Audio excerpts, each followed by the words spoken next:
Welcome to History Comes Alive, the podcast that takes you on a deep dive into a new historical topic every episode. Join us as we explore the nuances of historical events you probably didn't learn about in school. Here's your host, Jeff Nichols.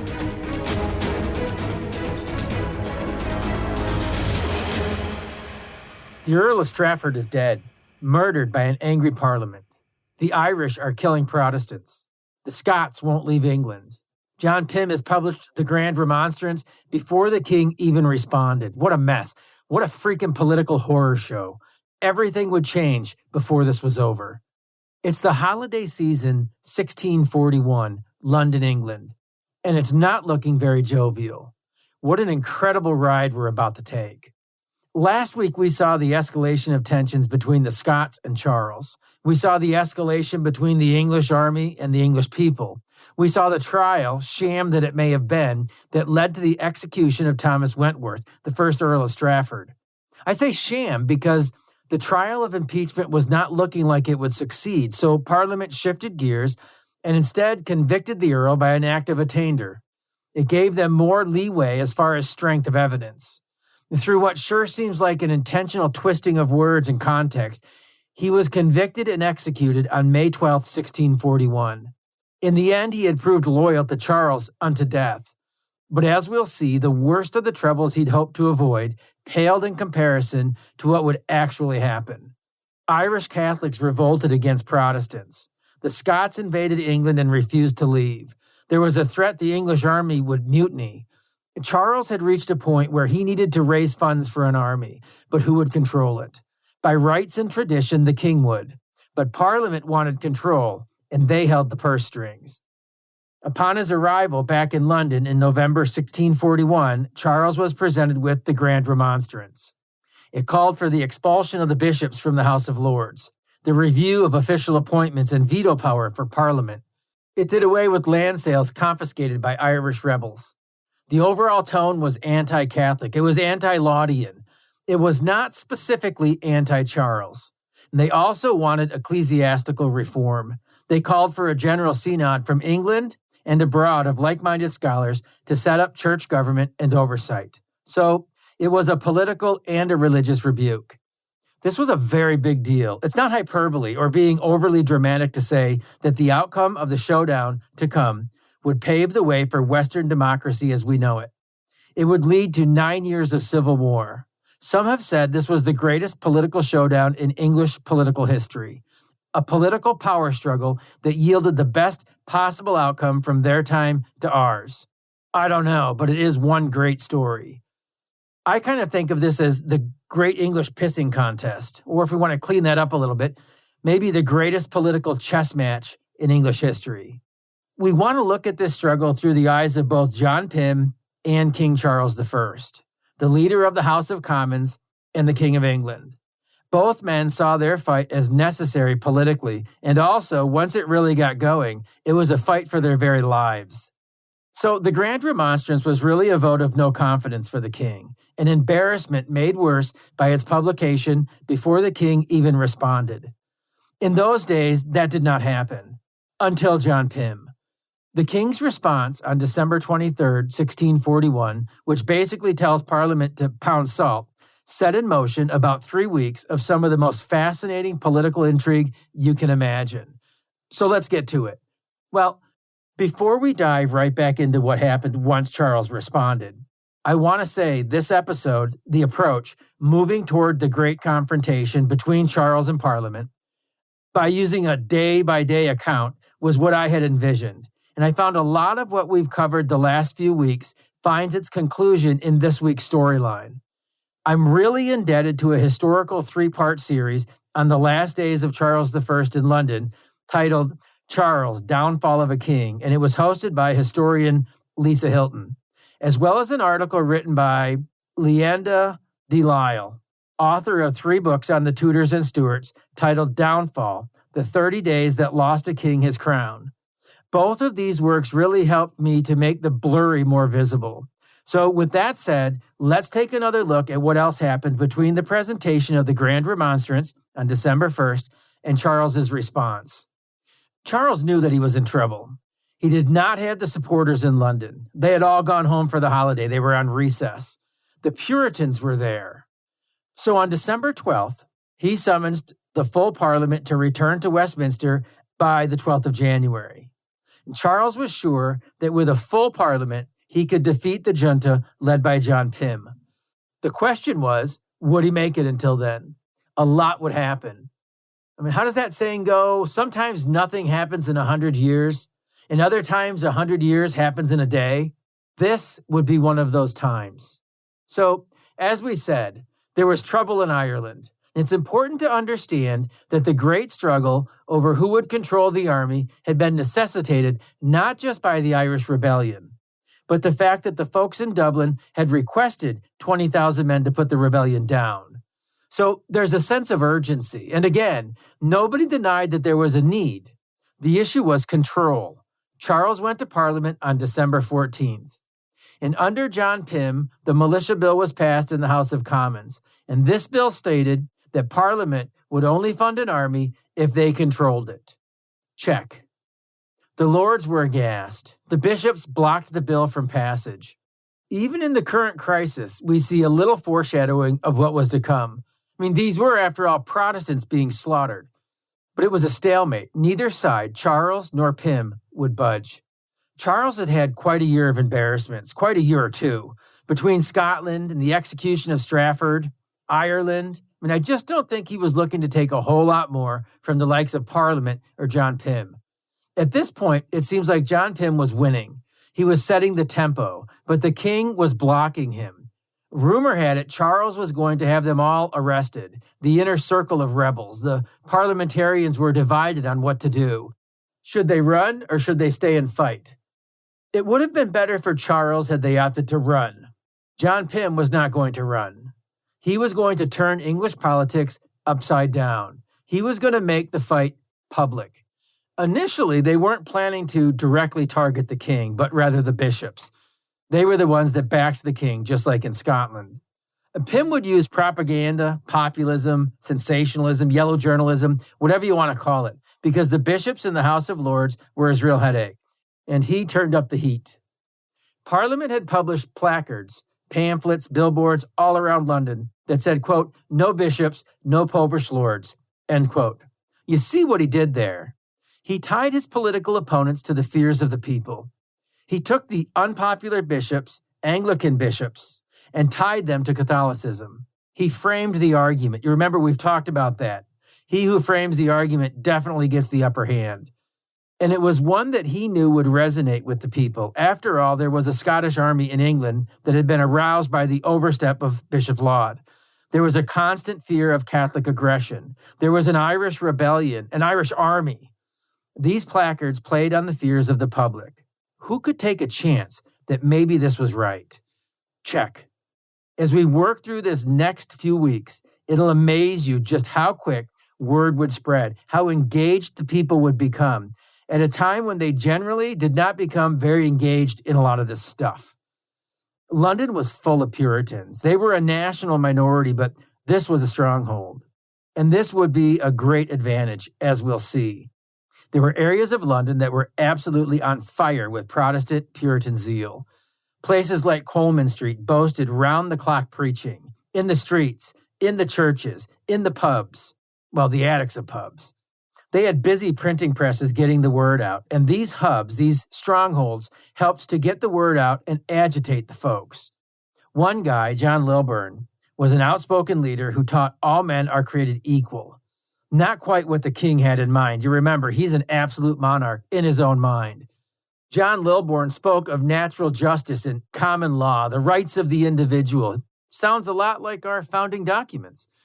He believed it's the law that organizes society, not the monarch. Sounds like a republic. It's pretty strong rhetoric for those days, especially to the working class folks, those who had been kept down, those who weren't supposed to rise. A good portion of the apprentices, the epitome of working class folks, worked for Puritan businessmen. They were young men far from home. They had a strong mixture of religious zeal and testosterone. They had alcohol, and they could be rowdy. That's easy to understand. Just like when we've talked about the danger of military campaigns, when you have all these young, wild men far away from home, away from the places and things that they hold most dear, away from the lens of public scrutiny and opinion. So there was a lot of rebellion in the air and a good supply of rebel rousers, if need be. And there would be a need. It was a great strategy. Some of the same Puritans who had made the trip to New England to get away from the blight of England were now beginning to funnel back around because of the trouble that was brewing. And a lot of them found their way to places like Coleman Street, where they fit right into the rebellious spirit that was in the air. The royal couple would hear about the happenings, but it would not be easy to stop. John Pym had a lot of powerful, influential friends. John Pym was emboldened. Charles still had not responded to the remonstrance, so John Pym wanted to publish it. That would have been quite the scandal. The problem was that in November, its publishing had been banned. So on December 15th, or maybe I should say the 15th of December, since we're talking about something that happened in England. They always put the date before the month. So anyways, on the 15th of December, I'll try to remember that as I work through this. I sound like such an American talking about an English political situation. Anyways, on the 15th of December, John Pym introduced a filibuster. The parliamentarians started talking early in the day, and they kept right on talking and talking and talking late into the night. Well, early into the next morning. And nobody had food or drink the whole time. Eventually, the royalists began to leave. A lot of them began to leave. And there came a point when Denzil Hollis called for a new vote on the ability to print the remonstrance. So many of the royalists had left that the Puritans had the numbers, and they voted for it. Check. Remember, they had printing presses, and they used them early that morning, so that by later that morning, all of London would read the charges Parliament had brought against Charles. Then word spread throughout the country, and Scotland, and Ireland, and this was a radical move. Charles was fit to be tied. On the 16th, the very next day, word was circulating that Henrietta Maria, the Queen herself, had supported the Irish uprising. It was being dubbed, quote, the Queen's Rebellion, end quote. Organized mobs, largely apprentices, were out demonstrating against the Queen and threatening her. Check. So the next phase was to embarrass the royal couple personally and insult the Queen's faith. If you have any life experience, you know this is a scary thing going on here. It's one of those things that once you get it going, you can easily lose control. It takes on a life and a momentum of its own. Like the St. Bartholomew's Day Massacre or the Boston Massacre or the French Revolution. We all like the intrigue of challenging the power structure, but it can get ugly if it fails. The 20th century is still fresh in the collective minds of so many of the world's societies. The horrific upheaval that came when the common man was used as a pawn, as chattel, in a game that they'd eventually lose, helping to usher in tyranny by their own actions. Well, the Grand Remonstrance had been a stroke of genius. Its circulation greatly impacted the Common Council elections on December 21st. The Royalists got hosed. The parliamentarians took a lot of seats. The junta had control of the London political scene. Even the militia was within their grasp. Check. The next day, on December 22nd, Charles responded by committing yet another blunder. He replaced the Tower's commander, William Balfour, with Colonel Thomas Lunsford. Now, you remember Balfour. He was the guy who closed the Tower when Charles tried to rescue Strafford. He wouldn't let him in. And he also refused a bribe to let Strafford go. Well, Charles decided that he wasn't his friend, so he had to go. So in comes Lunsford, a royalist, not just a royalist. He's a real arrogant guy. He was not too popular with the people. He was a tough guy type, not the kind of guy that was going to bring a sense of calm to the escalating tensions. He wasn't the diplomatic type. He was more the type to throw gas on a fire. He claimed that he was fierce enough to eat children. If Charles's goal had been to quell the folks through fear and intimidation, he failed. Check. I mean, the Tower was a fortress. It had the power to destroy a good chunk of London from its walls. The people were understandably afraid of this move. The Tower was also used to store gold. It was where people kept their money. So the next day, December 23rd, as night fell, And I will say, we've now hit December 23rd. This is kind of the trigger day in our story, okay? So it's December 23rd, and as night fell, a group of merchants rushed the tower. They wanted their money. They did not want Lunsford holding it. Check. The merchants removed their bullion from the tower, and I'm surprised that they were allowed to, but there must have been quite a crowd, I'm assuming. Anyway, this was a sign that Charles had definitely lost the confidence of the merchants. Check. Oh, and by the way, this was the day, December 23rd, that Charles responded to the Grand Remonstrance by denying any of the charges and declining its demands. Are you keeping score? First John Pym and Company, then the Commons, then the local government, then the merchant class. I mean, how many checks is that? Now, by checks, I mean like when you're playing chess and you force the opponent to move his king or react to protect the king. At that moment, the opponent is not in control. They're forced to react to you and not act as they normally would. You're stifling their ability to employ their own strategy. And this is the point that we're developing here. Charles may have had some good moves during this time, but they were mostly reactionary. They were defensive. He never had stable footing. So when I say check, just keep adding those up in your head. Every time I say that, remember that this is where Charles is once again being stymied. He's forced to react to the conditions around him. He's completely lost control. So anyways, Christmas Eve, Christmas Day, the day after Christmas saw the riots get worse. They demanded the replacement of Lunsford. They rallied around the slogan, "No bishops, no popish lords." They rushed the tower. Charles was advised to replace Lunsford. It's odd that he needed to be told that, but he could hear the mobs from Whitehall. That must have been terrifying. In all honesty, whether you like Charles or not, or you agree with what's going on, the idea of these angry mobs taking over the city, knowing that he's lost Parliament, knowing that he's lost the local politicians, local political scene, that had to be pretty, not just intense, it had to be pretty intimidating. He's got his family there. So he did replace Lunsford with a guy named John Byron, but it was too little too late. This really is, Charles blinking. Unfortunately, it didn't calm the crowds. And by the 27th, bishops were being openly attacked. They were intimidated, and Charles's last line of defense was getting thinner. Only 12 bishops showed up to Parliament that day. And the next day, on the 28th, there were only 2 bishops. Check. Most of the summoned parliamentarians from around the country had not yet arrived.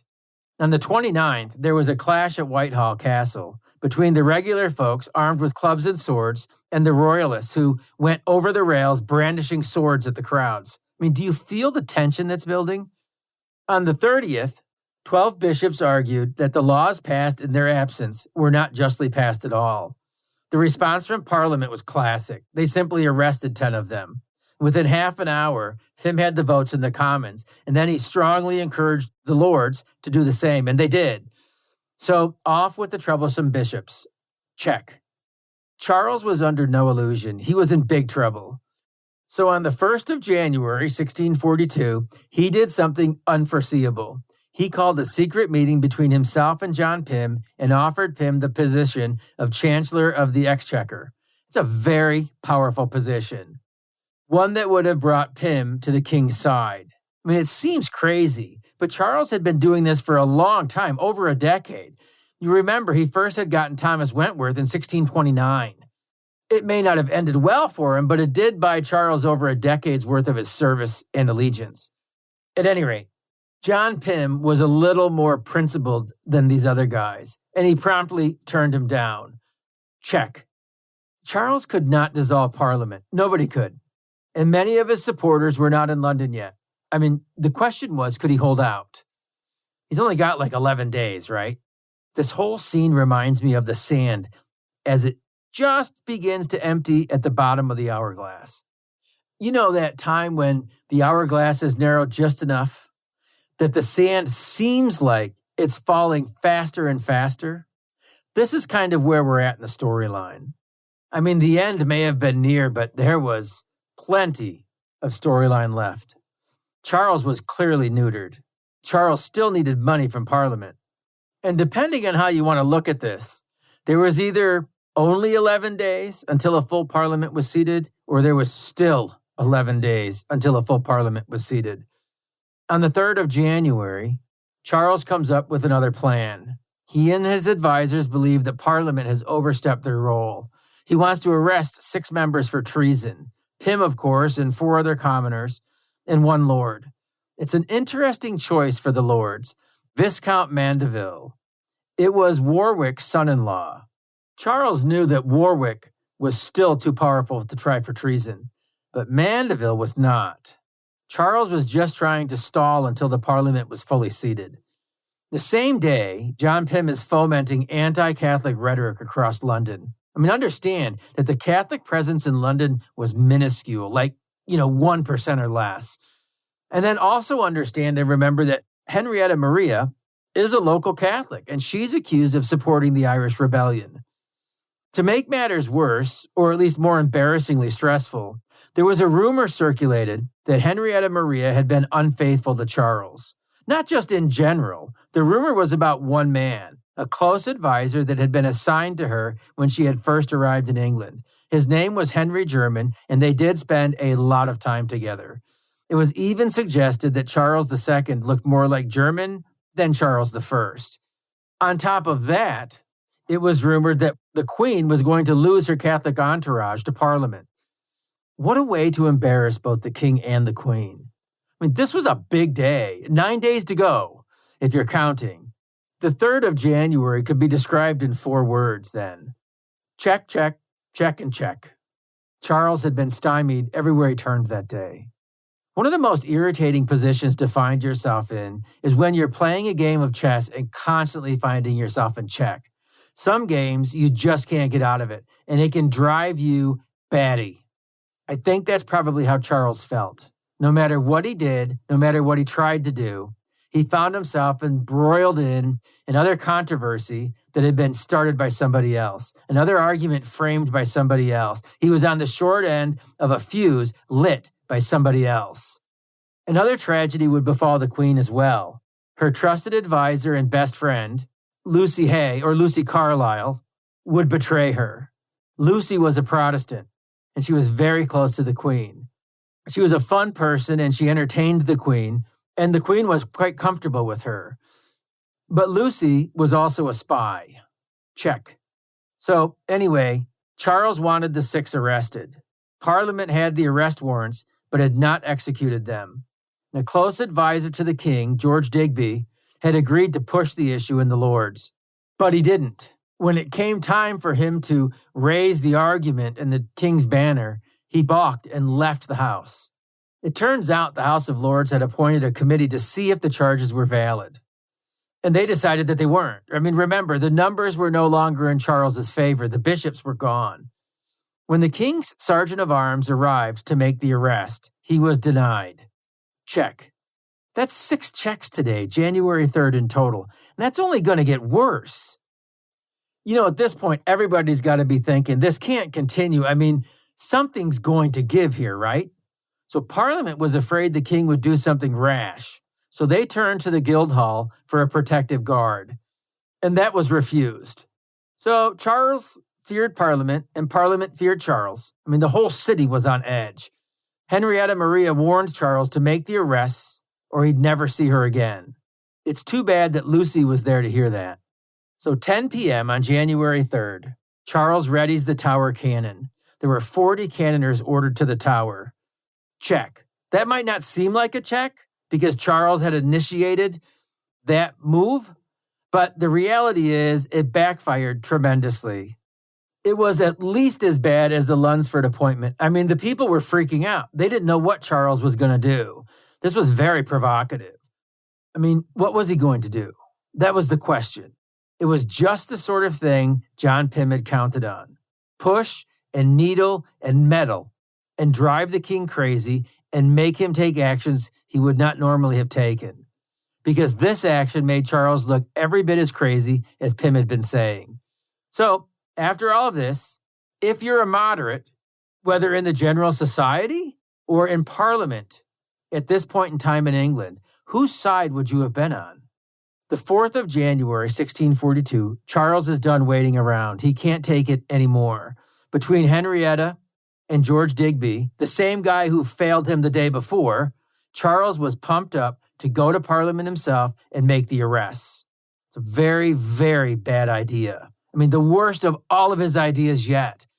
And it was so public. So he's going to collect a bunch more checks right here. He makes his way to Parliament with 400 cavaliers. I mean, and it's too bad that Lucy had had that head start because she had warned Pym the night before, and he and the others had already left. But imagine the scene of this parade headed by Charles. That's scary. Like, did they have cobblestone streets? I mean, were the shoes like those hard-bottom shoes? You see those movies of those times, and I don't know if it's for dramatic effect, but you hear the almost a clickety-clack of the shoes. Well, imagine 400 guys walking in unison as a group from Whitehall Castle over to Westminster.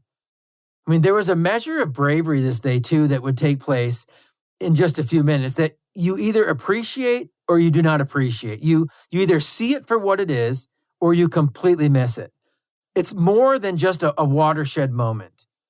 When Charles arrived at the House of Commons, he took 80 men up the stairs with him and he left the rest in the hallway. I mean, imagine the sound of these men coming. Imagine the sound of the men milling around. Imagine trying to go about your business walking around them. Imagine if you were one of the parliamentarians that they recognized and you clearly understood, what's at stake here.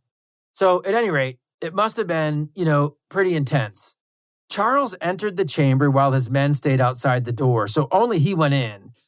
But one of them at the door had a cocked pistol in his hand. So again, that's very intimidating as basically the English government is seated and the king comes bursting through the door and he's got armed men behind him. I mean, you've got to understand, this was extraordinarily out of line. The king was not supposed to enter Parliament. How intimidating then, with all of these men that had come with him. He enters Parliament and he takes the speaker's chair. Check. I say check because now any moderates that were left in that room, they've all just felt very threatened, very, disrespected by Charles. Again, this isn't something that Charles was pushed into by the opposition. I mean, you could say he was pushed into it by his wife and Digby, but Charles orchestrated this scene all by himself. It was a weird scene. The official record says that he entered Parliament and said, quote, "Gentlemen, I'm sorry for this occasion to come to you," end quote. And then the official record stops because Charles ordered the scribe to stop recording. The rest is eyewitness accounts and testimony. So Charles called for the warranted men to come forth. He called them by name. Is so-and-so here? Is so-and-so here? No answers. Check. Charles asked the speaker, one William Lentil, to point them out. William Lentil, here again, here's one of those acts of bravery that either you see it or you don't. You appreciate it or you don't appreciate it. I personally appreciate it. I think the older I get, hopefully it's more wisdom that I get for just living as many years as I have, and it's not that I don't have testosterone. It's that I've learned that sometimes you use it sparingly. Sometimes you don't generally, take the bull by the horns if you don't have to. So anyways, William Lentil, when presented with the question of where these men were, he said bravely to a very angry king at this point. I mean, ceremony and decorum matter. Honor, prestige, tradition, those things, they have their place, don't they? So at any rate, William Lentil is keeping those ceremonies, the decorum, the honor, the prestige, the tradition of the chamber, of his position. He looks at the king and he says, quote, "May it please your majesty, I have neither eyes to see nor tongue to speak in this place, but as the house is pleased to direct me," end quote. Basically, you know what? I know that you're the king, Charles, but in this house right now, you're not in charge. The vast assembly before you is. And if they haven't directed me to point somebody out, I'm not doing it. I don't see, I don't hear, and I don't speak. Ouch. If this was a modern, sitcom or comedy routine, somebody would hold their hand out and either drop a mic or metaphorically drop that mic, right? I mean, the party is over at this point. Charles is said to have responded, quote, "I see the birds have flown." And as he turned to go, it wasn't over. The house erupted in cries of "Privilege, privilege." And again, Charles looks downright crazy. Imagine as he walked out of the House of Commons, down the hallway, back to Whitehall Castle, with the screams and the echoes ringing in his ears of all of Parliament's outrage. Now, again, if you're a moderate in Parliament at that point, or even a citizen that happens to be in the area, a guy on the fence, where would you land at this point? Charles has done almost the unthinkable here. He had invaded a sacred space. He had violated a sacred trust between the people and their government and their monarch. But how do you think Charles felt? I mean, he's got to be walking away. He's the freaking king. Didn't he have privilege? Take your privilege and shove it. I mean, by the way, this is the last time a monarch would ever do that in England. There's a whole ceremony now that takes place when a parliament meets. The door of the house is slammed and locked in the face of the Queen's representative. So at any rate, the 5th of January, 1642, John Pym was still in London. He had hidden out at Isaac Peddington's place, and he was another MP living on Coleman Street. So just by his street address, you know his persuasion and level of dedication to the cause. All of London was up in arms at this point. I mean, if Pym and the riots hadn't been able to jar you a little bit, knowing what the king had been up to certainly would have. Doesn't it seem like a lifetime ago since we started talking about this? When you think about these events, they're rapid fire. I mean, it's been just a few days. What a mess. And Charles is still trying to locate Pym. I mean, you got to hand it to him. He doesn't quit, right? He's pretty determined. So he goes to the Guildhall and demands the Lord Mayor give him up. But his course had been run.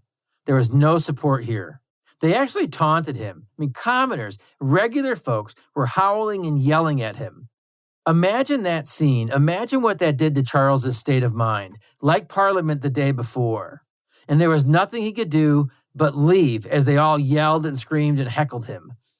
Check. The victory was Pym's.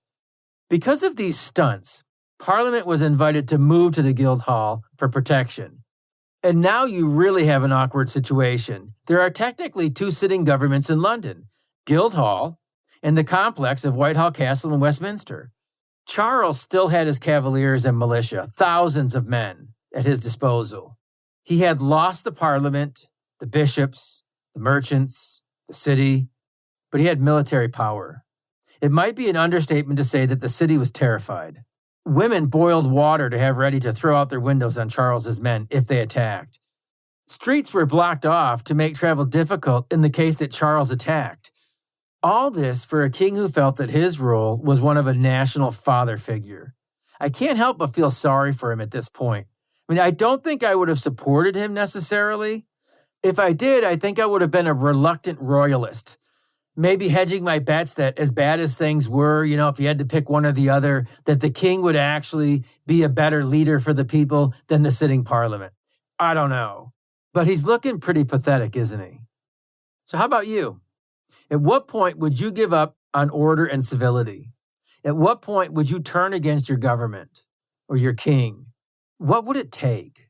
I'm not talking about just mouthing off or going off half-cocked for a time, but truly taking a stand that could get you hurt or killed, and defiantly saying, this far and no more. That's a bad place to be.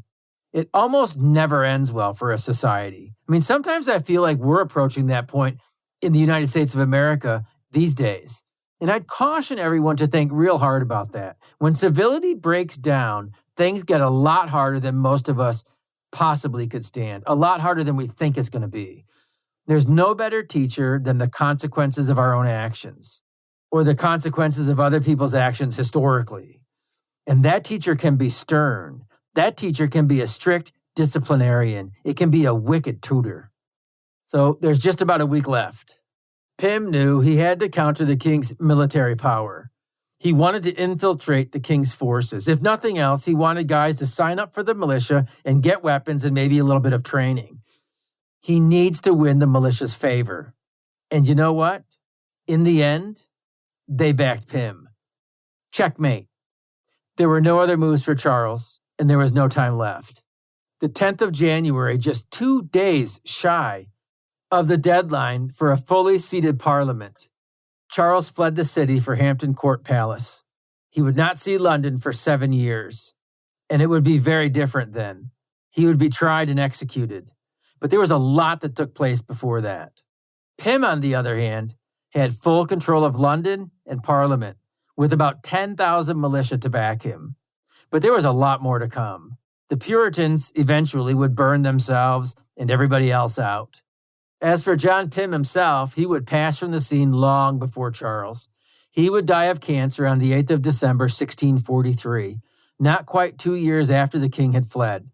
Of course, his bones would be disinterred at the restoration of the Stuart line a few years later. But those are stories for another day, maybe even another podcast. But I hope our time together this day has really helped the history to come alive. Thanks for listening to History Comes Alive. We hope today's episode has given you valuable new information and inspired you to dive even deeper. Don't forget to check out Jeff's website, historywithjeff.com, and engage with Jeff across all your favorite social media platforms at History with Jeff. Join us next time as more history comes alive.